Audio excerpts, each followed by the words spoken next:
வந்து இந்த எங்களுடைய கிழக்கு மாகாணத்தினுடைய கல்வி மேல்குடியேற்ற அமைச்சு தான் இந்த உதவியை சின்ன உதவி உங்களுக்கு செய்யுது.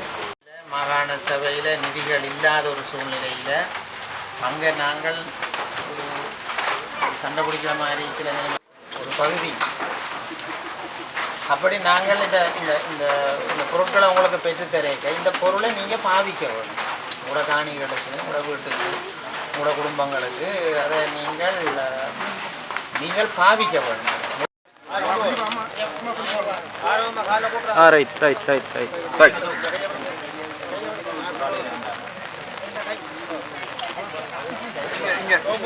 சார்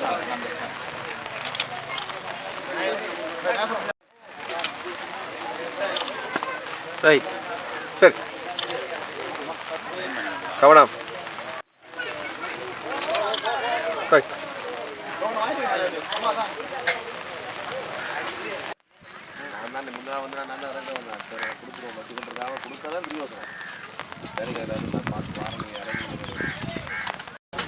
சம்பூர் மீள்குடியேற்றம் நடைபெற்று கொண்டு வருகின்ற இந்த சூழ்நிலையிலே சில நிறுவனங்களுடைய உதவியுடன் தற்காலிக வீடுகள் இந்த மக்களுக்காக அமைக்கப்பட்டு கொண்டிருக்கின்றன.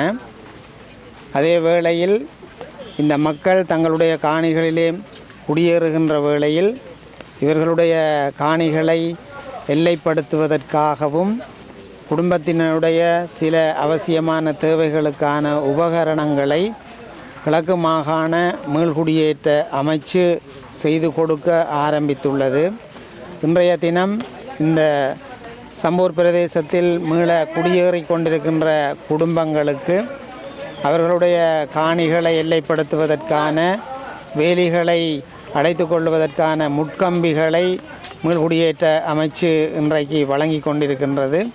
அதே வேளையில் இவர்களுடைய அந்த வீடுகள் அமைக்கின்ற பணிகளிலே இவர்களுக்கு தேவையான அத்தியாவசியமான வீட்டு உபகரணங்களையும் இன்னும் 5-6 நாட்களிலே நாங்கள் வழங்குவதற்காக இருக்கின்றோம்.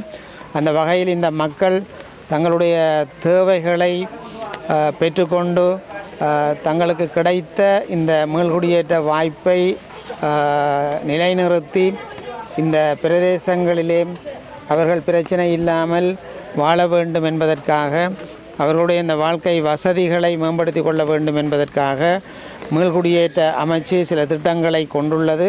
அந்த திட்டங்களின் பிரகாரம் முதலாவது கட்டமாக இந்த முட்கம்பிகளை வழங்குகின்ற அந்த வேலை திட்டம் இன்றைக்கு ஆரம்பித்து வைக்கப்பட்டிருக்கின்றது.